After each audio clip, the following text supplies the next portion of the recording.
alegría estar aquí. Buen trabajo, chicos. Un aplauso para esta mesa.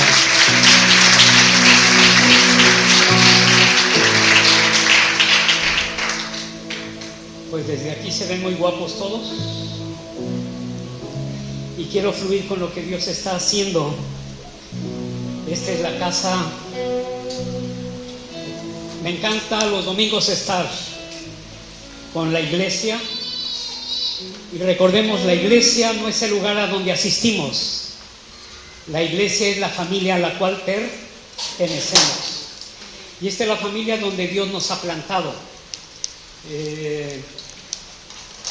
Así es que dile al que está a tu lado, eres parte de la familia.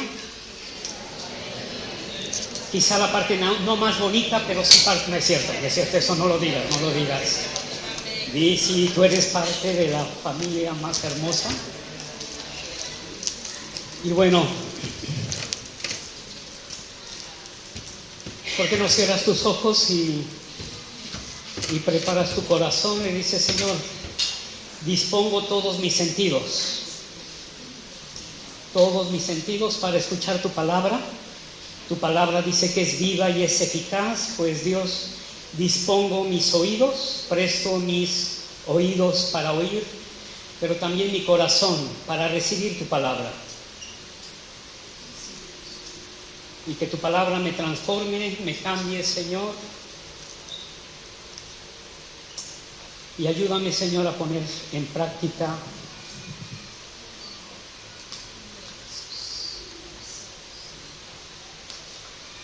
lo que tú quieres enseñarme el día de hoy. Amén, amén. Bueno, ahora sí ya sé a qué horas estoy comenzando para terminar a la hora que me dicen.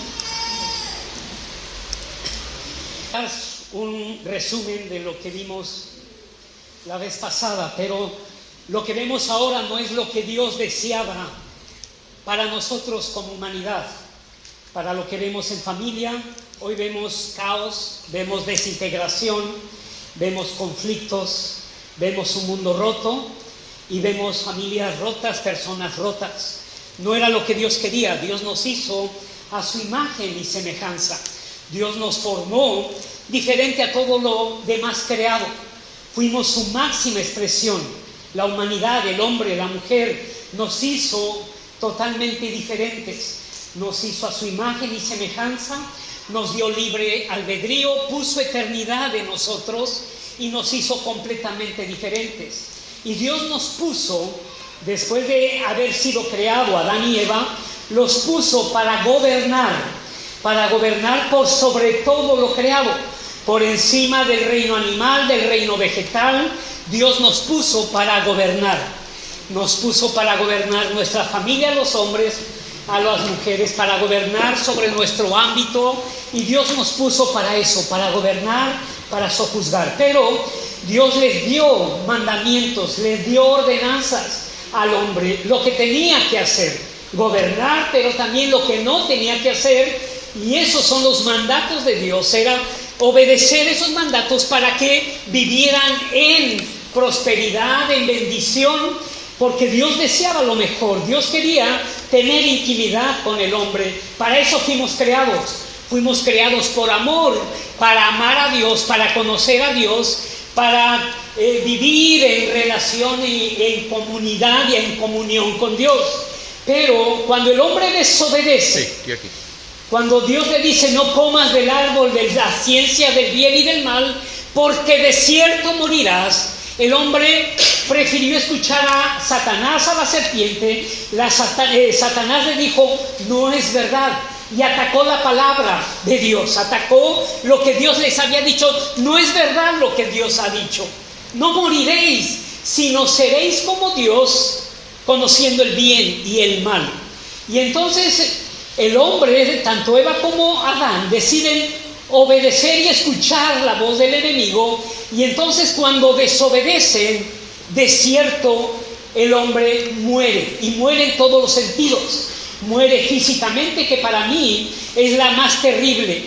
ya no hay comunión, el pecado nos separa de Dios y el hombre ya no quiere tener comunión con Dios. El hombre se siente Dios, se siente que puede vivir solo, vivir de acuerdo a su pensamiento, de acuerdo a su voluntad, sin que haya consecuencias. Pero hay terribles consecuencias cuando no obedecemos los mandatos y la voluntad de Dios. El hombre muere espiritualmente, la más terrible muerte. Entonces ya no hay comunión con Dios, se pierde la comunión con Dios, se pierde la relación con Dios, el pecado nos separa y entonces el hombre está muerto en todos los sentidos, espiritualmente, emocionalmente.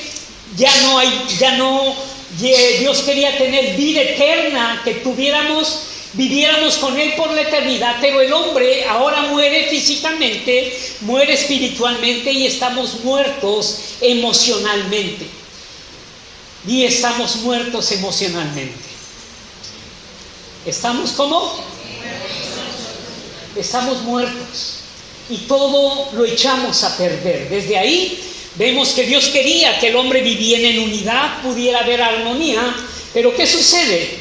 El hombre ya no gobierna nada, Adán no es de influencia.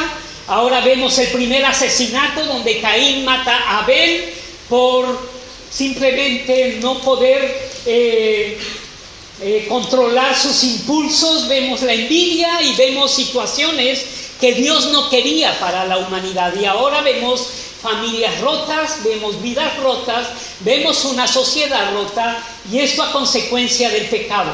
3 terribles consecuencias. Ahora, hay 2 problemas. Ya hablé del primer problema la semana pasada. El primer problema es que el hombre necesita ser redimido, necesita ser restaurado, necesita ser comprado, y no hay forma de hacerlo humanamente. No hay solución para esto. No hay forma de salvar al hombre. Está condenado en todos los sentidos. Va a sufrir las consecuencias, pero estaremos separados por toda la eternidad. Eso nos habla del infierno, del lago de fuego. Estaremos separados y viviendo lejos de Dios, y esto es condenación eterna. Esas son las terribles consecuencias. Pero también las consecuencias las viviremos aquí, porque no controlamos y dañamos personas heridas, hieren, y esas son las... Entonces necesitamos de un Salvador, necesitamos de un Redentor, y como no había quien nos salvara, Dios tomó la iniciativa. Efesios 2 nos dice, hablando acerca de Jesús, que Él se despojó de su divinidad, no aferrándose a su divinidad, se hizo hombre para vivir en la condición, se humilló para vivir en la condición de hombre, para que a través de su vida Él fuese a la cruz, derramara su sangre preciosa, sangre pura, sin mancha, y eso es el precio por nuestro pecado. Alguien ocupó nuestro lugar, alguien dio su vida para que tú y yo pudiéramos vivir. Y este es un intercambio. Estábamos muertos, pues Dios da su vida para que ahora pudiéramos vivir. Ahora, por medio de Cristo, se recupera, se reconstruye la comunión, y ahora podemos tener comunión con Dios, porque el pecado es quitado. Jesús en la cruz no solamente es vencedor del pecado, sino también de la muerte. Y entonces Él nos da victoria sobre el pecado. Ahora somos perdonados, Dios nos ve justos, Dios nos ve perdonados. Ahora somos adoptados como sus hijos. Antes estábamos lejos de Dios, apartados de Dios. Ahora venimos a ser parte de su familia. Ahora somos la familia de Dios, que ha sido comprado a precio de sangre por nuestro Redentor. Entonces el primer problema se soluciona con el sacrificio de Jesús, con la muerte y la resurrección de Jesús, y el primer problema se soluciona. Ahora somos sus hijos y nuevas personas. Ahora reconocemos que tenemos que nacer de nuevo, y ese nacimiento es venir y pedir perdón, reconocer a Jesús, y somos nuevas personas, de modo que si alguno está en Cristo, nueva criatura es. Las cosas viejas pasaron, he aquí todas son hechas nuevas. ese Redentor. En Lucas 19:10, esto era parte de lo que vimos la vez pasada. Lucas 19:10, pues el Hijo del Hombre, hablando de Jesús, vino a buscar y a salvar lo que se había perdido. Tú y yo estábamos perdidos, Él nos vino a buscar. 1 Juan 3:8, para esto apareció el Hijo de Dios, Jesús, para deshacer las obras del diablo. 2 Corintios 5:15 y 21, Él murió por todos para que los que viven reciban la nueva vida de Cristo y ya no vivan más para sí mismos, más bien vivan para Cristo, quien murió y resucitó por ellos. Pues Dios hizo que Cristo, quien nunca pecó, fuere la ofrenda por nuestro pecado. Y bueno, somos resucitados, somos nuevas personas, nuevas criaturas. Eso es lo que vimos la vez pasada. También, hablando de este pasaje, Efesios 4:22 y 24, en cuanto a la pasada manera de vivir, esto es cuando no estamos en Cristo, esa vida muerta, esa vida antigua. En cuanto a la pasada manera de vivir, despojaos del viejo hombre que está viciado conforme a los deseos engañosos y renovaos en el espíritu de vuestra mente y vestíos del nuevo hombre, creado según Dios. Y aquí nos habla de la imagen de Dios. Dios nos hizo a su imagen, pues aquí nos da tres cosas, tres adjetivos acerca de lo que era tener o ser a la imagen de Dios. Creado según Dios en la justicia, la santidad de la verdad. Estas tres cosas se perdieron cuando Adán y Eva desobedeció a Dios. No hay justicia, a partir de ahí no hay justicia. Y algo de lo que el mundo carece es de justicia. Vemos la injusticia en todos los sentidos y en todas las áreas. Vemos corrupción, vemos maldad, vemos injusticia, vemos que el poderoso comete injusticia con el que menos poder tiene, y vemos injusticia en todos los sentidos. La santidad se pierde. No hay santidad, buscamos hacer lo malo, y esto es parte de esa naturaleza pecaminosa y la verdad también. Pero cuando viene Cristo, esto es algo que Dios empieza a hacer en nosotros. Nos hace justos para que vivamos en justicia y establezcamos justicia, que seamos santos como Él es santo y que hablemos la verdad. Ahora, pasemos al segundo punto. Yo te hablé de dos problemas muy gordos. El primero, el hombre necesita ser redimido, y el otro problema es que el reino fue usurpado. ¿Qué es? Pues que lo que vemos ahora no es lo que Dios quería. Dios quería un reino de justicia, un reino de paz, un reino de santidad, un reino de gozo. Pues eso Dios lo va a establecer, y Dios quiere establecer su reino. Por eso cuando Jesús vino, Él habló del reino de los cielos se ha acercado. Él habló de un reino diferente. Y a eso quiero referirme. Y yo le he puesto como título: cuenta conmigo. Cuenta conmigo, oh Dios.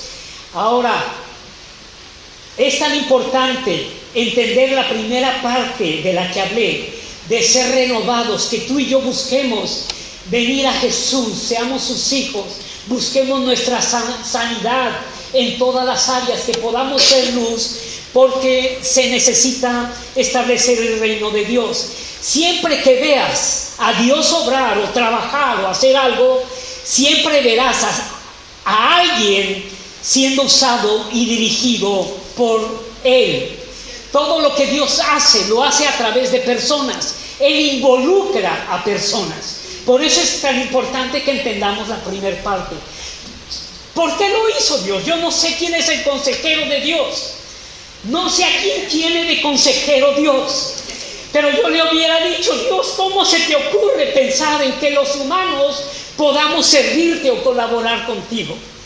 Bueno, ese es mi pensamiento. Dios es más sabio que yo, y Dios ha considerado a nosotros. Ahora quiero que vayas al libro de Génesis, capítulo 12, del 1 al 3. Mientras lo buscas, Génesis 12, del 1 al 3, En Colosenses 1:13 dice, el cual nos ha librado de la potestad de las tinieblas y trasladado al reino de su amado Hijo, en quien tenemos redención por su sangre, el perdón de pecados. Jesús es la imagen de Dios invisible, el primogénito de toda creación, porque en Él fueron creadas todas las cosas, las que hay en los cielos, las que hay en la tierra, visibles e invisibles, sean tronos, sean dominios, sean principados, sean potestades, todo fue creado por Él y para Él. Ahora, Génesis 12 es la historia de un hombre. No hay referencia, no tenemos un contexto acerca de este hombre del cual habla Génesis 12, que es Abraham. ¿Por qué Dios decidió usar a Abraham? ¿Por qué escogió Dios a Abraham? No entiendo, no nos dice que era un hombre santo, no era un hombre que... Dios no nos da ese contexto y en parte me gusta, porque esto me habla de gracia de Dios. ¿Por qué Dios te salvó a ti? ¿Por qué Dios me salvó a mí? Cuando no había nada bueno que atrajera la mirada de Dios, ¿por qué tú y yo estamos aquí y le hemos conocido y ahora le adoramos y somos creyentes, somos sus hijos? ¿Qué le hizo? Pues fue la gracia de Dios. Fue la gracia de Dios. Tú estás aquí por su... No es que Dios se sacó la lotería contigo.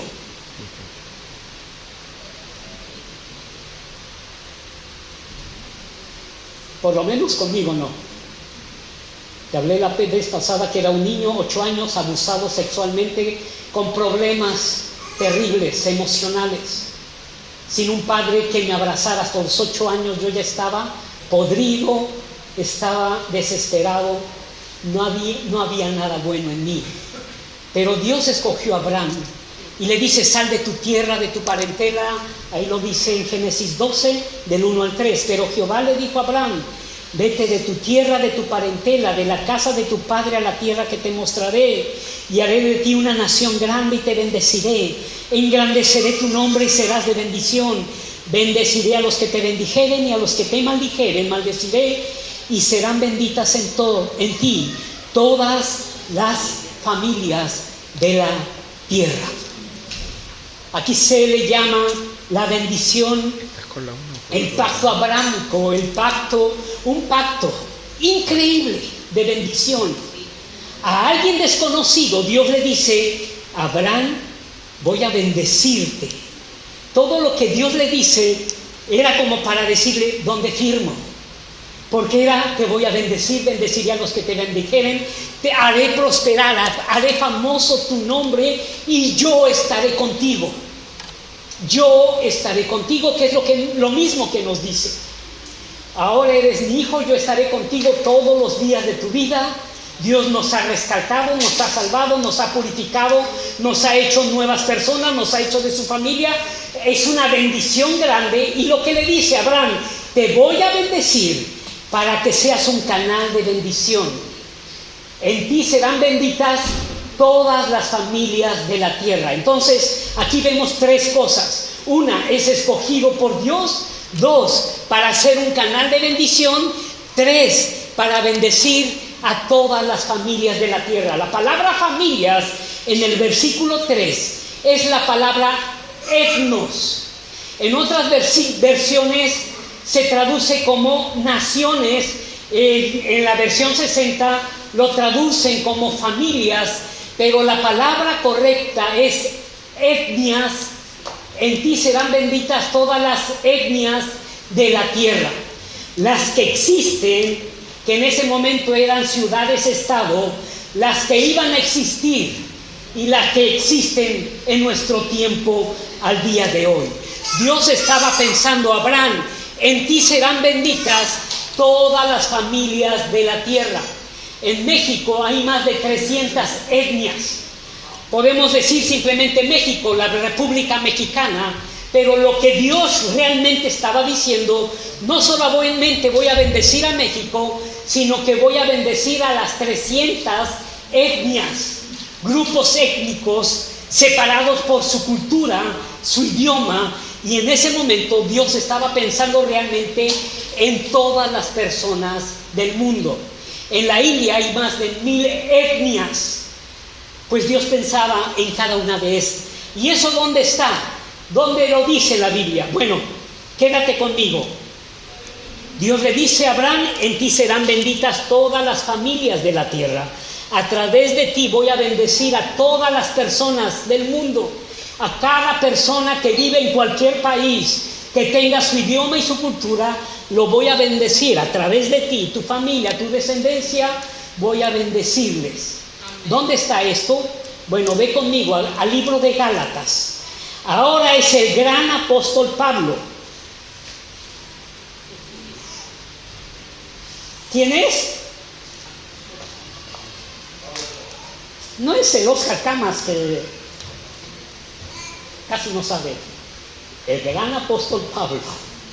Gálatas 3, del 6 al 9. Aquí está, léelo conmigo. Así Abraham creyó a Dios y le fue contado por justicia. Sabed por tanto que los que son de fe, los que por fe han creído en Jesús, estos son hijos de Abraham. Y la Escritura, previendo, anticipando que Dios había de justificar por la fe a los no judíos, le dio de antemano la buena nueva a Abraham, diciendo: en ti serán benditas todas las familias, todas las naciones, todas las etnias de la tierra. El gran apóstol Pablo, en el año 1055, en el año 55, perdón, o 57, que es cuando escribe la carta de los Gálatas, está conectando lo que está pasando ahí, porque él ahora está predicándole a los gentiles. Llega a Galacia, una nación perdida, gentil, pagana, les predica el evangelio. Ya hay un grupo como aquí, como los de la Iglesia Vida, ya hay un grupo adorando a Dios, amando a Dios, y entonces les dice: pues Dios pensó en ustedes, pensó en este momento, ahora que ustedes han creído por la fe, pues Dios le dio de antemano la buena nueva a Abraham, diciendo: en ti serán benditas todas las naciones, familias, etnias de la... ¿No te emociona? Dale un aplauso fuerte al Señor, porque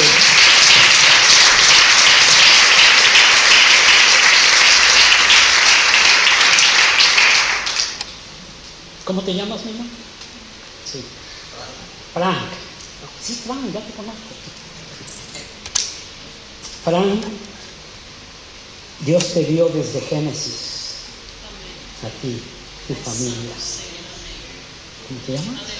Fernando. Dios te dio desde allí y pensó en nosotros, y lo vamos a ver más adelante.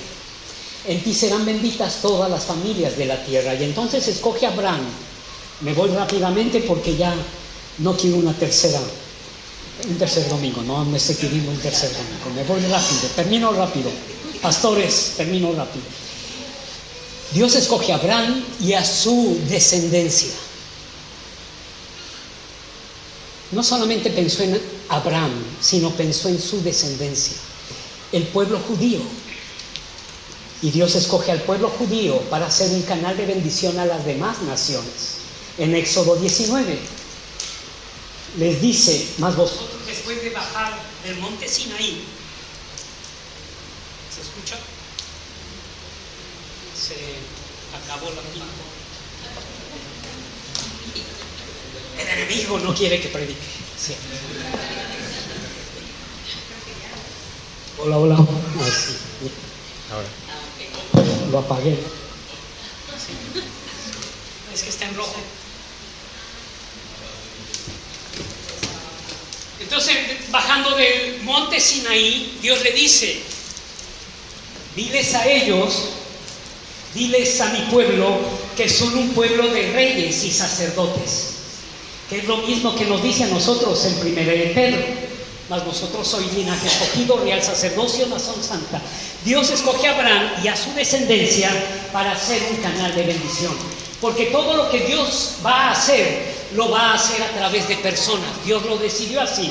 Escoge a Abraham, esa misma promesa se la da a Isaac, Jacob y después al pueblo de Israel.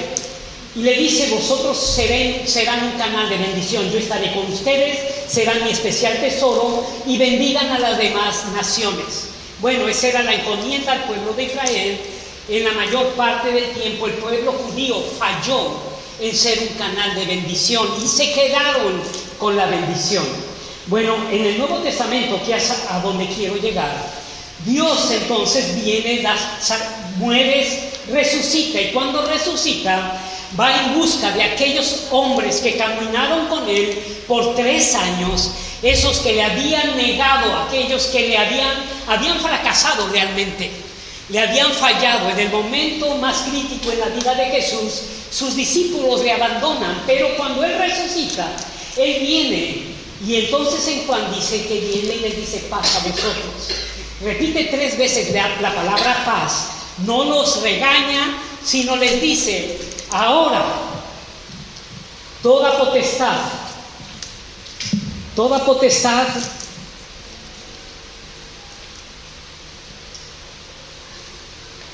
vamos a ver Mateo 28, del 18 al 20. Y Jesús se acercó y les habló diciendo: toda potestad me es dada en el cielo y en la tierra, toda potestad me es dada. Por tanto, vayan y hagan discípulos de todas las naciones. Nuevamente la palabra etnias. Hagan discípulos de todas las etnias, enseñándoles que guarden todas las cosas que os he mandado. Y he aquí, yo estoy con vosotros todos los días hasta el fin del mundo. Entonces, vemos que Dios le da la encomienda a ese pequeño grupo. Lo dice Mateo, pero también Marcos: vayan por todo el mundo y prediquen el Evangelio. Lucas: no se muevan de Jerusalén hasta que reciban el poder de lo alto. Y entonces vayan a todas las naciones. Juan: así como el Padre me envió, yo os envío a vosotros. Entonces, todo esto, ¿por qué? Porque Dios quería que su reino se estableciera en todos los corazones, en todas las sociedades y en todas las naciones. Y le da la encomienda a la iglesia de ser ese canal de bendición. Hechos 1:8, el mismo Lucas, que dijo: quédense en Jerusalén, ahora lo dice en Lucas 1:8: pero recibirán poder cuando venga sobre vosotros el Espíritu Santo, y me serán testigos en Jerusalén, Judea, Samaria y hasta lo último de la tierra. Y en este pasaje vemos los 4 niveles de influencia para la iglesia, en lo personal y como comunidad, como grupo. ¿Cuál es? Jerusalén, Judea, Samaria y lo último de la tierra. Jerusalén, Judea, Samaria y lo último de la tierra. Dios le dice a la iglesia, a ese pequeño grupo: ustedes recibirán poder, porque no hay otra forma de hacer la obra de Dios. Cuento con ustedes, iglesia. Van a recibir el poder, yo los envío. Ustedes van con mi bendición, van con mi autoridad, pero sean testigos: Jerusalén, Judea, Samaria y lo último de la tierra. La encomienda para la iglesia es que como comunidad podamos amar a Dios, pero también darlo a conocer. Que como familia podamos crecer juntos, podamos crecer en armonía, podamos crecer en amor, podamos crecer en orar unos por los otros, en soportarnos. ¿Sabes? Yo tengo una familia y no somos perfectos.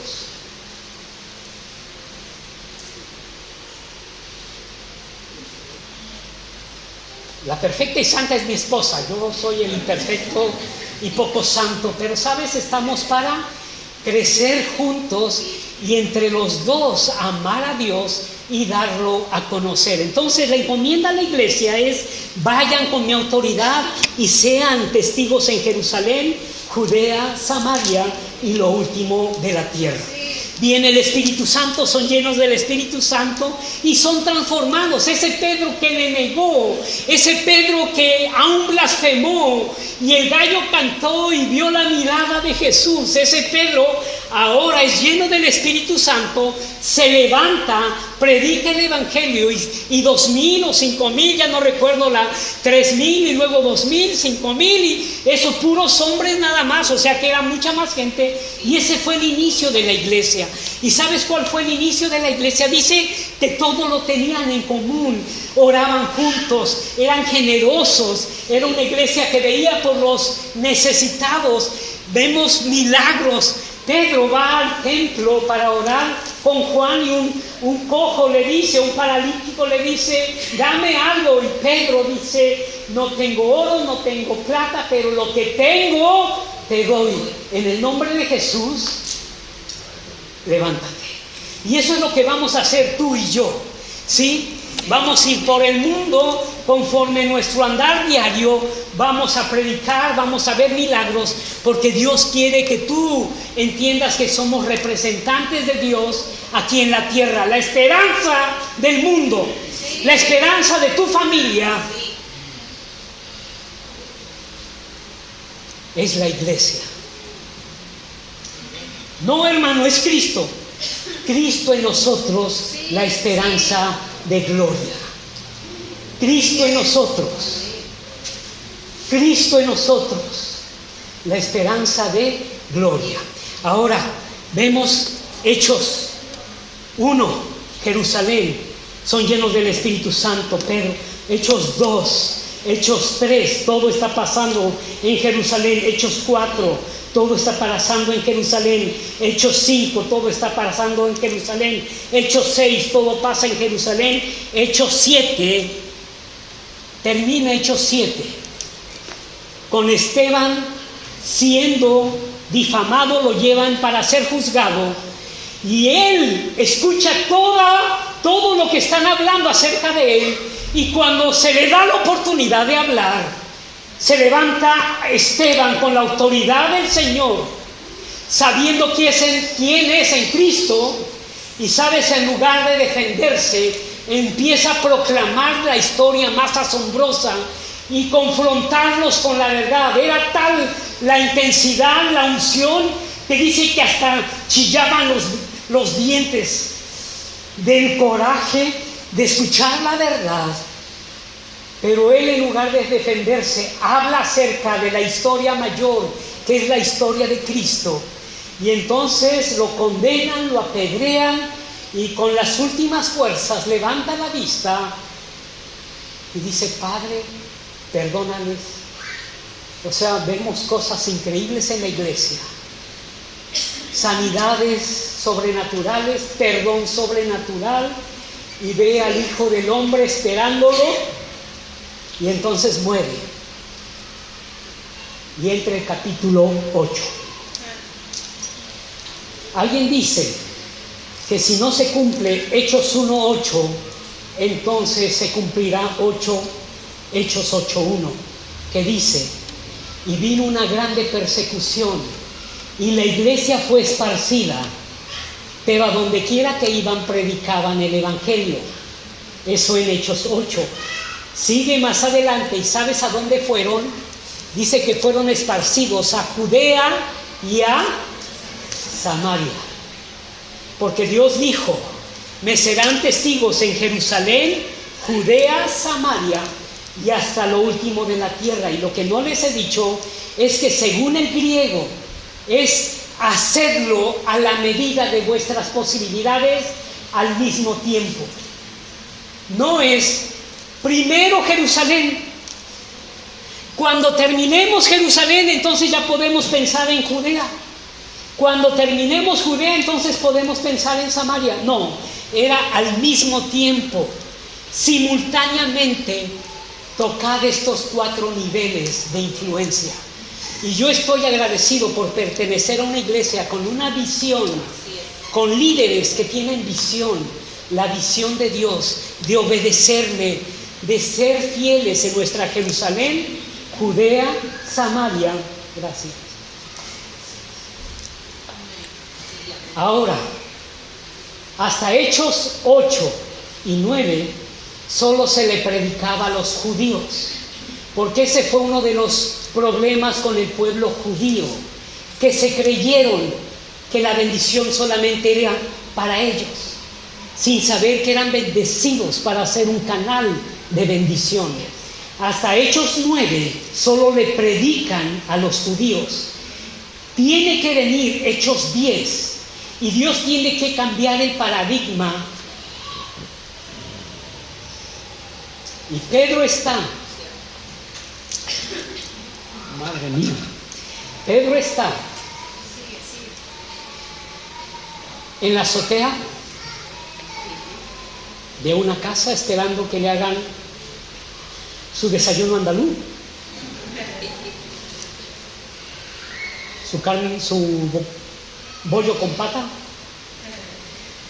y mientras espera ve un lienzo con animales inmundos y una voz que dice mata y come, y una voz que dice no llames inmundo lo que yo ya he limpiado. 3 veces pasa esto, y entonces el Espíritu Santo le dice a Pedro: ni se te ocurra no ir con los que vienen a buscarte. Ya para entonces Dios ha trabajado con Cornelio, un gentil, un no judío. Dios, un hombre noble que tenía comunión con Dios, y Dios le dice: ve a buscar a Pedro a tal lugar. Manda a sus siervos, son los que vienen a buscar a Pedro. Y entonces Pedro obedece, va con estos hombres y entra a la casa de un gentil, cuando era prohibido para un judío entrar a una casa de un gentil. Entra a la casa de Cornelio, predica, aceptan a Jesús por la fe, son llenos del Espíritu Santo, y Pedro y los demás judíos se asombran y dicen: ¿a poco también para los gentiles es esto? Y gracias a esto y a ese cambio de paradigma, porque después mandan a traer a la iglesia de Jerusalén a Pedro y los confrontan: ¿por qué entraste? Y les explica cómo el Espíritu Santo. Y entonces la iglesia en ese momento entienden que también la salvación es para los gentiles. Y a partir de allí, el Evangelio fue posible que nos llegara a nosotros, porque la iglesia entendió que somos un canal, somos bendecidos para ser un canal de bendición, y estamos para establecer el reino de Dios. Estamos para hacer que el reino de Dios se establezca primero en nuestros corazones, que Dios tome el control, para que tú seas un testimonio vivo de que Dios es real y su salvación es real, su restauración. Yo cuando hablo de mi abuso, yo supe cuando Dios me cambió, me salvó, me sanó y me dijo: tienes que hablar, porque casi no escuchas testimonios de abuso de mujeres violadas, pero que un hombre se pare para decirte: fui violado, esto no lo ves, porque es vergonzoso. Pero yo declaro que Dios puede restaurar, sea cual sea tu pasado, te restaura para que tú y yo, ahora como iglesia, no solo cumplimos con venir los domingos, somos la iglesia de Dios, estamos aquí para adorar a Dios, todo tiene que ver con Dios. La salvación tiene que ver con Jesús. La vida cristiana no tiene casi mucho que ver contigo, aunque Dios se interesa por las cosas más pequeñas en tu vida, pero la vida cristiana tiene que ver con Él.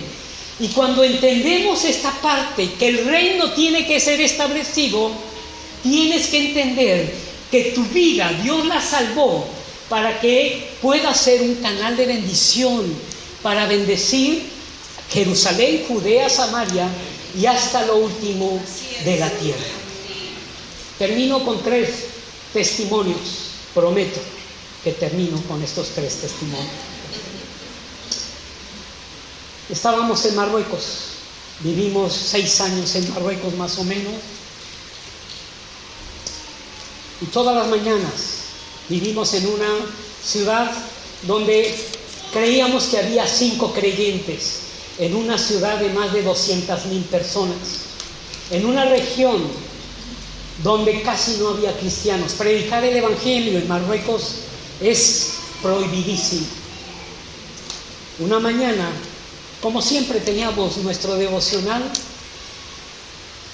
y cuando terminábamos, lo primero que mi esposa hace es poner música, alabanza sobre todo, y eran en español, y eran las que teníamos.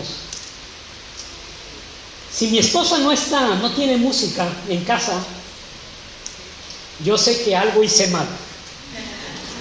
No sé los hombres si ya se dieron cuenta cuando tu mujer, pues si no hay alabanzas en casa, yo sé que me salgo y traigo una rosa, o no sé, pongo de rodillas para pedirle perdón, pero sé que algo he hecho mal. Bueno, puso sus alabanzas. Y había un canto de alguien aquí en España, no recuerdo cómo se llamaba, pero el título era Cuenta conmigo, Dios. Y este hermano español decía: hay mucha gente que necesita de una palabra tuya. Hay mucha gente que ha sido preparada, solo hace falta que vayas y les prediques. Y esto le pegó a mi esposa. Y me dice: ¿en verdad habrá alguna mujer ahora preparada? Y no esperó que yo le respondiera nada. Agarró sus chiladas, se puso el velo, salió. 2 horas después regresa con una sonrisa. Dice: iba por la calle hablando con las mujeres, saludándoles. Por fin una mujer se levanta y viene a verme, se llama Jadilla. Me mete a su casa, me invita a comer, pero le digo: no tengo que ir a preparar cena. Pero me invitó para venir el domingo, y entonces fuimos. Conocimos a la familia de Jadilla, pasamos tiempos con ellos, y la necesidad en la casa era. Entonces hicimos un esfuerzo. Le digo: Jadilla, si quieres, pues encantada, porque la situación era complicada y podemos darte esto. Y mi esposa pues puso música, todo en español, y entonces Jadilla empieza a llorar, lavando los cacharros, estaba fregando. Yo le dije a mi esposa: creo que esto es cultural, tienes que aprender a hacer esto así, fregando. El siguiente día llora. El 4.º día nos dice: yo no hago nada hasta que no me digan qué dice la música. Le tradujimos, la sentamos en el salón, vio la película de Jesús en árabe, y Dios la toca. Y dice: yo soy bereber, tendrán esta película. Y sabíamos de unos misioneros allí, le conseguimos la película en bereber. Y la quiebra. Solo cuando la samaritana, al ver el trato de Jesús, y entrega su vida ahí en el salón, nos pide la película, y por 15 días no sabemos de Jadilla. Nos preocupó porque regalaron la Biblia en ese momento en árabe a una mujer musulmana. Eran 25 años de cárcel. 15 días después regresa y nos dice: he pasado la película, he ido a mi pueblo y he pasado la película casa por casa, porque todos necesitan conocer a Jesús. Todos necesitan.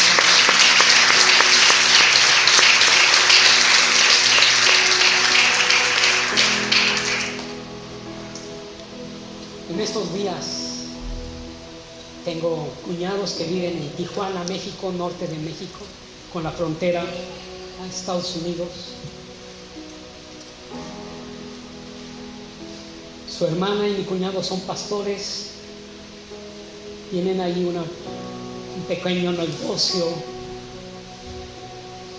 y la casa de otro cuñado está vacía, él la está comprando, pero la delincuencia en México está muy fuerte, muy fea. Y bueno, vienen unos jóvenes y le dicen a mi cuñada: nos vamos a meter, esta casa va a ser nuestra. Y es más, el negocio vuestro también va a ser nuestro, así es que váyanse, les vamos a quitar esto.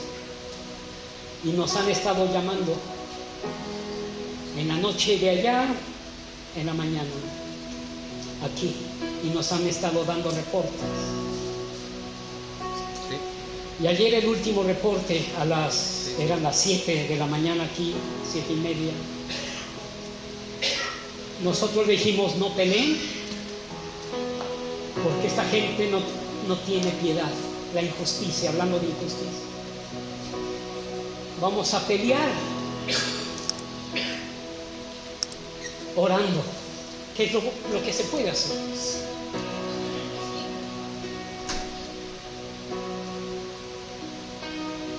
Empezamos a orar y a orar y a orar. Por 3-4 días, en las madrugadas estaban viniendo para abrir las puertas con mazos para entrar y adueñarse. No pudieron las 4 veces, pero llegaban con armamento. Realmente, humanamente, no se podía hacer nada. Pero empezamos a orar allá y acá. Y uno de los jóvenes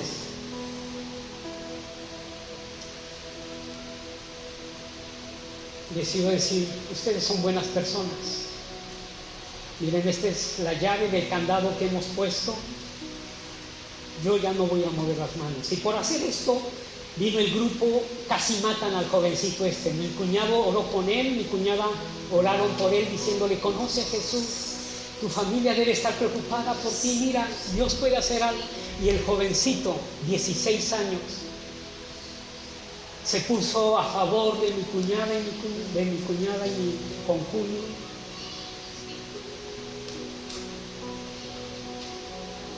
Y llevamos 3 días que ya no sabemos nada. Dios ha estado haciendo un milagro, cambiando el corazón de la gente. Este jovencito está viniendo con ellos buscando conocer a Dios, y solamente esto se puede hacer cuando entendemos que somos bendecidos para ser un canal de bendición.